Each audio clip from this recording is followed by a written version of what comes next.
करने से हो जाते हैं।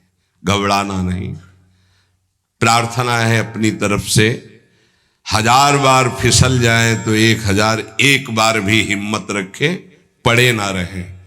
आखिरी श्वास तक हम बाजी जीतने की कोशिश करेंगे, क्योंकि ये खिलाड़ी किसी और के नहीं, हरि के ही हैं। ये काम क्रोध लोभ मोह मद मत्सर किसी और की सामर्थ्य से सामर्थ्यवान नहीं, मेरे स्वामी की ही सामर्थ्य से सामर्थ्यवान है।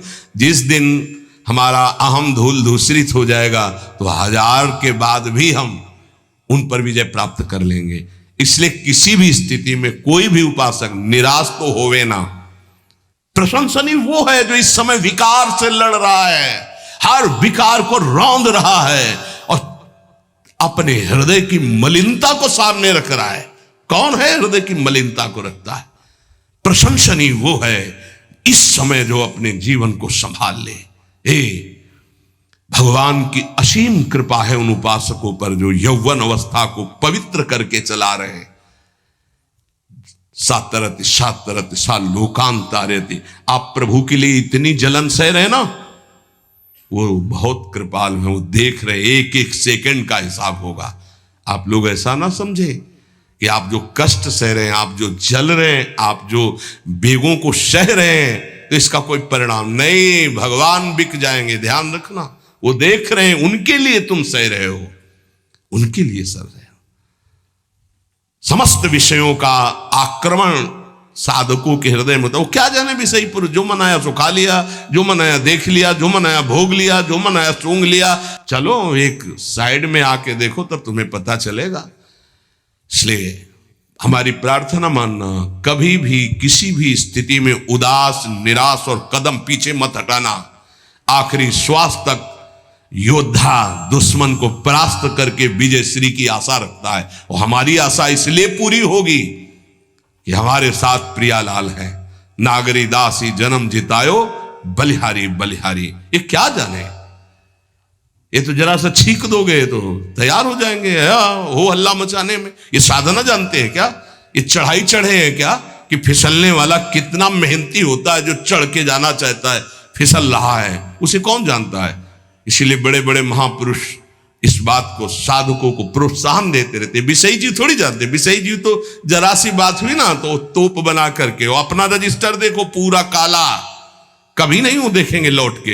हाँ, एक बिंदु अगर कहीं छिट्टी आ गई है ना तो हो हल्ला मचा देंगे। साधक ऐसा, साधक है। 1000 बार परास्त होने पर भी हमारा वो उदासीपन नहीं आना चाहिए, निराश नहीं होना चाहिए। चूक गए, इस बार भी चूक गए, आगे बढ़ेंगे, रौंदेंगे हम हरिनाम के बल से।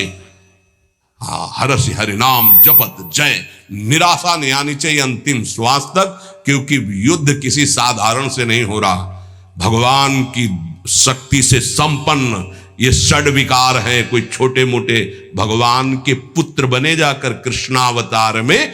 प्रद्युम्न कौन है? कामावतार, साक्षात काम प्रद्युम्न के रूप में अवतरित हो, भगवान के पुत्र रूप में। ये भगवत शक्तियों से संपन्न है, तो भक्त के ऊपर क्यों आक्रमण करते हैं? उसके अहंकार का नाश करने के लिए, शरणागति पुष्ट करने के लिए। ये अनुभव की बात कह रहा हूं। शरणागति में जहां कच्चाई होती तो ये वीर योद्धा घेरते हैं आसपास, तो हमारा मन भागता है प्रभु की शरण। त्राहिमाम, तो कहते आओ, हम ही ने तो लगाया है इनको, नहीं हम ना लगाते तो तुम अहंकार से फैल जाते। आओ, सच्ची कह रहे हैं, काम क्रोध लोभ हमारे बड़े सहायक हुए। जब जब ये तीर कमान संधान किए तो भाग पड़े अपने लोग, हरीश शरणम, क्योंकि दूसरा रास्ता ही नहीं है। तो प्रणाम है इनको कि इन्होंने भगवान की शरणागति पुष्ट की, इन्होंने भगवान का आश्रय दिलाया। अगर ये जलाते नहीं तो इधर आना ही नहीं होता। और ये भगवत शक्ति से संपन्न बच सकता है तो भगवत शक्ति संपन्न ही बच सकता है, दूसरे की सामर्थ्य नहीं। 1000 बार यदि हारेंगे तो हमारे अंदर कहीं अहंकार है, इसलिए नहीं। अहंकार रहित पर इनका कहीं किसी भी तरह का प्रभाव नहीं होता। तो अहंकार रहित करने के लिए भगवान इशारा कर देते, देखो प्रश्न करके। तो क्या भगवान भ्रष्ट कराते हैं? वो कहते नामे भक्ता प्रणश्यति, किसी भी स्थिति में मेरे भक्त का नाश नहीं होता। उपासक कामना के वशीभूत होने के कारण इस प्रेम का परिचय नहीं प्राप्त कर पाता। ना चाहते हुए भी ये काम पापाचरण करा ही देता है। अर्जुन ने प्रश्न किया था, ये कौन है जो ना चाहने पर भी बलात् जबरदस्ती पाप करा देता है? तो भगवान ने कहा, वो काम है, वो क्रोध है। ये रजोगुण से प्रकट होता है, राग से, और ये महापापी है, अर्थात महापाप कराने वाला है, महाशनो। ये कभी तृप्त नहीं होने वाला, चाहे जितना भोग लो। ना चाहने वाली बात ऊपरी है और चाहने वाली बात हृदय की है। संसार शरीरों में भोगने से सुख मिलता है, अंदर बैठा है, और ऊपर से हम कहते हैं कि हम नहीं चाहते थे पर ऐसा हो गया। नहीं, अगर ये बात अंदर बैठ जाए कि हमें नहीं चाहिए ये झूठे सुख, तो फिर कोई परास्त नहीं कर सकता। तो बोले, जानकारी होने पर भी प्रयोग क्यों नहीं हो पाता? वस्तु, व्यक्ति, क्रिया, स्थान, इससे जो हम सुख चाहते हैं उसे काम कहते हैं। किसी शरीर से, किसी वस्तु से, किसी पद से। इस काम में शब्द तो एक है पर इसके दोष अनंत हैं। शब्द है काम, और अनंत पापाचरण कराने की इसमें सामर्थ्य है। काम में इसमें अनंत विकार भरे हुए हैं। जब तक मनुष्य के भीतर ये बात बनी रहती है कि शरीर भोग से, वस्तु भोग से, पद भोग से हम सुखी हो जाएंगे, तो ये काम पाप ही कराता रहता है। निर्दोष, निर्विकार, निष्पाप होने के लिए इस काम का मर्दन करना आवश्यक है। सहने से ये नष्ट हो जाते हैं। शास्त्र निषिद्ध कर्म ये काम ही कराता, प्रारब्ध नहीं कराता। प्रारब्ध से शास्त्र निषिद्ध कर्म जो किए उनका फल आता है, सुख दुख।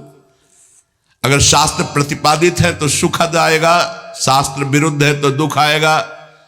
लेकिन ये जो हमसे पाप करा रहा है, कोई प्रारब्ध नहीं करा रहा, कोई काल नहीं करा रहा, कोई ईश्वर नहीं करा रहा। काले कर्म ईश्वरी मिथ्या दोष लगाए, ये हमारी चाहत करा रही, अंदर बैठी है। शरीर के भोगों से सुख मिलता है, ये अंदर घुस के बैठ गया है, और यही हमसे पाप करा रहा है। तो जब जानकारी हो गई तो फिर पाप क्यों हो रहे हैं? जब जानकारी हो गई कि ये काम पाप करा रहा है, तो हम इस जानकारी का प्रयोग क्यों नहीं कर पा रहे हैं? तो बोले, धूमे नाव्रियते वह्निर यथा दर्शो मलेन च यथोल्बेनावृतो गर्भस तथा तेने दमावृतम। ये ज्ञान ढक गया है हमारा, जो ढका हुआ ज्ञान, ये प्रकाशित, ये काम में नहीं आएगा। जैसे 3 उदाहरण दिए। भगवान कह रहे, धुएं से अग्नि ढक गई, मैल से दर्पण ढक गया, और झिल्ली से गर्भ ढक गया। अब झिल्ली के अंदर बच्चा है कि बच्ची पता नहीं चलेगा। दर्पण है, हम काले हैं कि गोरे हैं पता नहीं चलेगा, क्योंकि मैल से। धुआं होने के कारण पता नहीं चलेगा कि अग्नि है, पर बहुत जल्दी उसमें अग्नि प्रकाशित की जा सकती। फूंक मारो, अग्नि पैदा हो जाएगी। भगवान ने 3 उदाहरण दिए। उपासक में ये 3 तरह से ज्ञान ढक जाता है, तब काम अपना प्रभाव दिखाता है। 3 इसकी स्थितियां हैं। जैसे धुएं से अग्नि ढकी रहती है, ऐसे ही काम विवेक को, ज्ञान को ढक देता है। बुद्धि में निर्णय निकल रहा है कि तो गलत है, नहीं करना चाहिए। सात्विक, राजसिक, तामसिक, ये बुद्धि की 3 प्रवृत्तियां हैं, 3 गुणों के अनुसार। कर्तव्य अकर्तव्य का ठीक ठीक निर्णय करने में समर्थ है सात्विक बुद्धि। राजसिक बुद्धि ठीक निर्णय नहीं कर पाती, असमर्थ होती है कर्तव्य का। और तामसिक उल्टा ही निर्णय करती है, ठीक निर्णय करने की सामर्थ्य सात्विक बुद्धि में है। अब जेव ही भोग इच्छा प्रकट हुई, धुआं पैदा हो गया, भोगूं कि ना भोगूं, पाप तो नहीं बन जाएगा। धुआं है, इसका मतलब अग्नि है, ज्ञान है उसके अंदर। अब अगर उस समय उसको सत्संग मिल जाए, कोई संत की बात चलने लगे, उसका चिंतन वो रोक पावे, तो मानो फूंक मारना है। जैसे धुआं उठ रहा है, 1 2 3 फूंक मारो, आग लग गई, प्रज्वलित हो गया, बच गया। ये पहला बहुत सरल है, बच जाना काम से। धुआं हो जाने पर दिखाई नहीं देता क्या है, क्या ठीक है क्या नहीं ठीक है, पर फूंक मारो तो आग उठी, धुआं खत्म हुआ। ये ज्ञान हो रहा है, बीच बीच में जलन हो रही कि भोगूं कि ना भोगूं, अच्छा है कि नहीं अच्छा है, कहीं पाप तो नहीं हो जाएगा, कहीं गलती तो नहीं हो जाएगी, पर वो धुआं है, नहीं भोग लेते हैं, अवसर मिला है, समय मिला है, भोग ले। ये उस समय उसको चाहिए, तत्काल कोई सहयोगी चाहिए विवेक का। परमार्थिक मार्ग में धुआं पैदा कर देगी। साधक अगर सावधान हुआ